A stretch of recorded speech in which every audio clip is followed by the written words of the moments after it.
Resident evil 4 के last में हमने कहानी की मेन कैरेक्टर एलिस को देखा था, जिसने सब लोगों की जान बचा ली थी और वो सब एक शिप पर थे। एलिस ने रेडियो के थ्रू सर्वाइवर्स के लिए एक मैसेज भेजा होता है। वो मैसेज सर्वाइवर्स तक तो नहीं पहुंच पाता, मगर उस मैसेज की वजह से अम्ब्रेला कॉर्पोरेशन की दूसरी ऑनर अपनी पूरी टीम के साथ वहाँ पर आ जाती है। वो फीमेल ऑनर अपनी पूरी मिलिट्री के साथ उन लोगों पर अटैक कर देती है, जिसमें ऑलमोस्ट सब सर्वाइवर्स मारे जाते हैं और एलिस रिवर में जाकर गिरती है। एलिस जब नींद से जागती है तो वो देखती है कि उसकी शादी हो चुकी है और उसके सामने उसका हस्बैंड है। उसकी एक छोटी बेटी भी होती है और वो लोग हैप्पी लाइफ गुजार रहे होते हैं। एलिस का हस्बैंड ऑफिस जा रहा होता है और तभी एक ज़ॉम्बी आकर उसे काट लेता है और वो इन्फेक्टेड हो जाता है। लेकिन किसी तरह एलिस अपनी बेटी की जान बचा लेती है और एक जगह पर जाकर छुप जाती है। कुछ टाइम बाद एलिस और उसकी बेटी नीचे आते हैं और एक और ज़ॉम्बी उन पर भी अटैक कर देता है। दोनों जान बचाकर घर से बाहर आ जाते हैं। बाहर हर तरफ ज़ॉम्बीज थे। लोग घबराहट के आलम में इधर उधर भाग रहे थे। बहुत सारे ज़ॉम्बीज इन लोगों पर अटैक करने वाले होते हैं। तभी वहाँ एक लड़की रेन आ जाती है जो एलिस की साथी थी और फीमेल पुलिस ऑफिसर भी थी। रेन उन लोगों को गाड़ी में बैठाकर कहीं पर ले जा रही होती है। एलिस रेन से पूछती है कि ये सब कुछ क्या चल रहा है। रेन कहती है कि मैं ज्यादा कुछ नहीं जानती। सडन उनकी गाड़ी का एक्सीडेंट हो जाता है। एलिस गाड़ी से बाहर आकर अपनी बेटी को लेकर एक घर में चली जाती है जहाँ पर एक ज़ॉम्बी होता है। वो ज़ॉम्बी उन दोनों को देखकर उन पर अटैक करने वाला होता है। एलिस अपनी बेटी को एक जगह पर छुपा कर खुद उस ज़ॉम्बी का मुकाबला करती है। एलिस उस ज़ॉम्बी का सामना करते हुए उसे नीचे गिरा देती है, जिसकी वजह से वो मर जाता है। एलिस जब टर्न करती है तो वो देखती है कि उसका हस्बैंड भी ज़ॉम्बी बन गया है। एलिस का हस्बैंड ज़ॉम्बी बनकर उस पर अटैक कर देता है और एलिस को भी मार डालता है। एलिस की जब आंख खुलती है तो वो देखती है कि इस वक्त वो अम्ब्रेला कॉर्पोरेशन की कैद में है। वहाँ पर कंपनी की फीमेल ऑनर एलिस को अब्यूज करती है। फीमेल ऑनर एलिस से पूछती है कि अब तुम किसके लिए काम कर रही हो और तुमने अम्ब्रेला कॉर्पोरेशन को धोखा क्यों दिया। एलिस उससे कहती है कि तुम क्या कह रही हो, तुम्हें होश भी है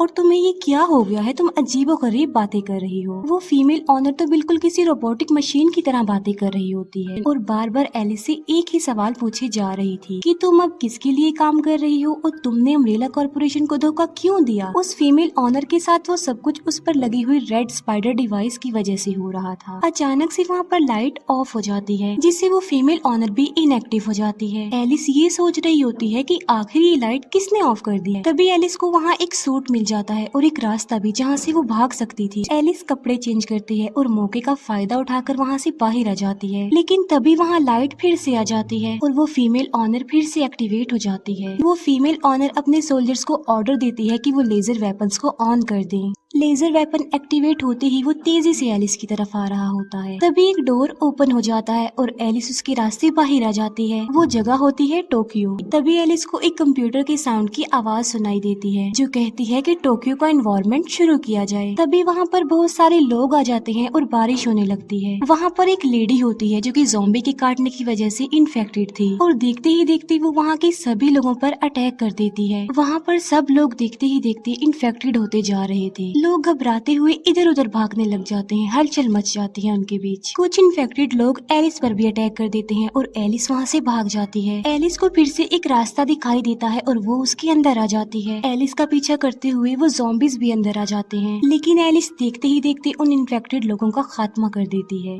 इसके बाद वहाँ पर बहुत सारे ज़ॉम्बीज आ जाते हैं। एलिस के लिए फिर से एक दरवाजा ओपन होता है और वो उसके अंदर चली जाती है। एलिस को रियलाइज होता है कि वो अम्ब्रेला कॉर्पोरेशन के कंट्रोल रूम में आ चुकी है। वो देखती है कि वहाँ पर सब एम्प्लॉयज की डेड बॉडीज पड़ी हुई हैं। तभी वहाँ पर एक लेडी आ जाती है जिसने रेड ड्रेस पहना हुआ था। वो एलिस पर अटैक कर देती है और उस लड़की का नाम होता है एडा। तभी एक स्क्रीन ऑन होती है जहाँ हम अम्ब्रेला कॉर्पोरेशन के ऑनर एल्बर्ट को देख पाते हैं। एल्बर्ट एलिस को कहता है कि मैंने तुम्हारी हेल्प की है, मैं ही तुम्हें उस ट्रैप से बचाकर यहाँ तक लाया हूँ क्योंकि मुझे तुम्हारी बहुत जरूरत है। एलिस उससे पूछती है कि तुम मेरी हेल्प करना क्यों चाहते हो। एल्बर्ट बोलता है कि दुनिया में बहुत थोड़े इंसान जिंदा रह गए हैं, आबादी खत्म होती जा रही है क्योंकि सर्वाइवर्स के अलावा सब लोग ज़ॉम्बी बन गए हैं। इसीलिए सर्वाइवर्स की हेल्प करने के लिए, उन्हें बचाने के लिए हमें कुछ ना कुछ तो करना होगा ना। लेकिन अम्ब्रेला कॉर्पोरेशन का जो कंप्यूटर है रेड क्वीन, वो हमें रोकना चाहती है क्योंकि ये सारी कंपनी यानी अम्ब्रेला कॉर्पोरेशन अब उसके कंट्रोल में जो आ चुकी है। एलिस एल्बर्ट की हेल्प लेने के लिए और इंसानों की हेल्प करने के लिए एग्री हो जाती है क्योंकि एलिस एलिस अकेली होती है, उसका कोई साथी नहीं होता, इसीलिए उसके पास इससे बेटर और कोई ऑप्शन था ही नहीं। एल्बर्ट एलिस को कहता है कि मैंने तुम्हारी हेल्प करने के लिए अपनी पूरी टीम यहाँ पर बुलवा ली है और बस थोड़ी ही देर में वो यहाँ पर पहुँच जाएंगे। सनलाइट पड़ने की वजह से एलिस ये देख पाती है कि अम्ब्रेला कॉर्पोरेशन की ये वाली ब्रांच पानी में है। एल्बर्ट भी उन्हें बताता है कि जी हाँ, पहले ये नेवी का एरिया था, लेकिन अब ये अम्ब्रेला कॉर्पोरेशन की एक ब्रांच है। दूसरी तरफ बाहर एल्बर्ट की पूरी टीम आ चुकी थी, उनमें एलिस का एक पुराना साथी भी शामिल था। वो टीम अम्ब्रेला कॉर्पोरेशन की इस ब्रांच के बाहर सेल्फ डिस्ट्रक्टेड टाइमर बॉम्ब लगा देते हैं और उसका टाइम वो सेट करते हैं 2 घंटे,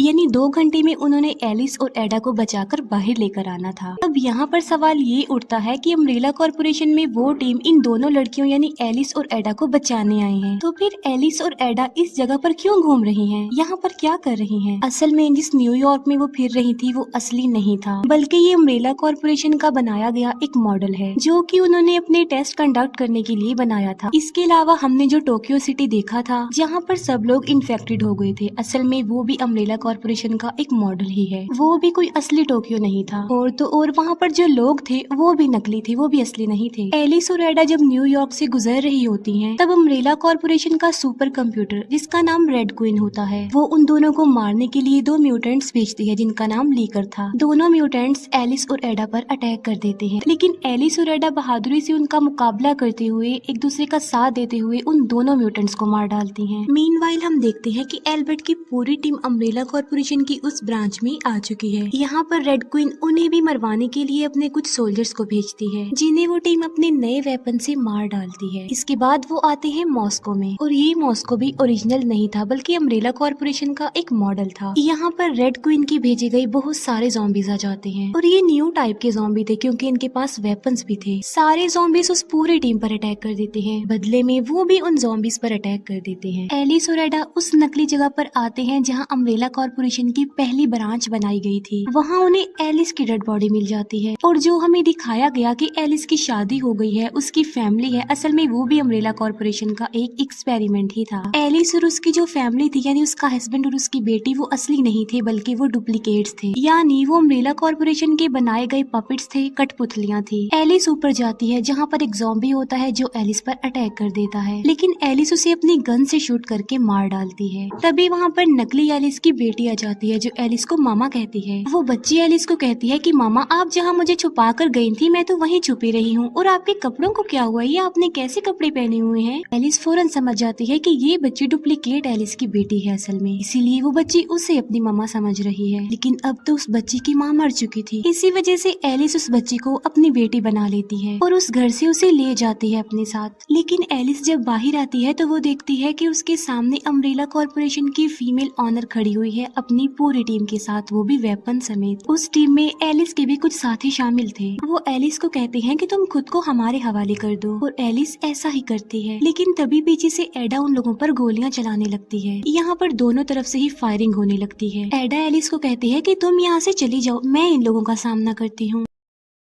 एडा एलिस को एक ग्लासेस देती है। एलिस उस बच्ची को लेकर वहाँ से निकल जाती है। एलिस उस बच्ची को लेकर एक सिटी में आगे बढ़ रही होती है, लेकिन तभी वहाँ रेन की वो डुप्लीकेट आ जाती है जिसने उन लोगों की हेल्प की थी पहले भी, उन्हें गाड़ी में बिठाकर। बच्ची बताती है कि ये अच्छी हैं, इन्होंने हमारी हेल्प भी की थी पहले, इसीलिए एलिस उस पर यकीन कर लेती है और बच्ची को रेन के पास छोड़ती है। फिर एलिस उस बच्ची को कहती है कि मैं बहुत जल्दी वापस आ जाऊंगी, तब तक तुम इनके साथ रहना। एल्बर्ट के कुछ सोल्जर ज़ॉम्बी से बचते हुए एक जगह पर आ जाते हैं, लेकिन एक लीकर म्यूटेंट उनके एक साथी को मार डालता है। ये सब सोल्जर्स उस म्यूटेंट पर गोलियां चलाने लगते हैं। इससे पहले कि वो लीकर म्यूटेंट अब उन्हें नुकसान पहुंचाता, एलिस अपनी कार में बैठकर वहां आती है और उस म्यूटेंट को हिट कर देती है। उन सब से कहती है कि वो गाड़ी में बैठ जाएं। वो लोग वहां से निकलने लगते हैं। वो ज़ॉम्बीज जिनके पास वेपन्स थे वो उन पर फिर से अटैक कर देते हैं। तभी वो लीकर म्यूटेंट फिर से वहाँ पर आ जाता है। एलिस स्पीडली गाड़ी चलाने लगती है और अपनी ड्राइविंग स्किल से उस गाड़ी को रेलवे ट्रैक पर ले आती है। पूरी बिल्डिंग उस लीकर म्यूटेंट पर गिर जाती है और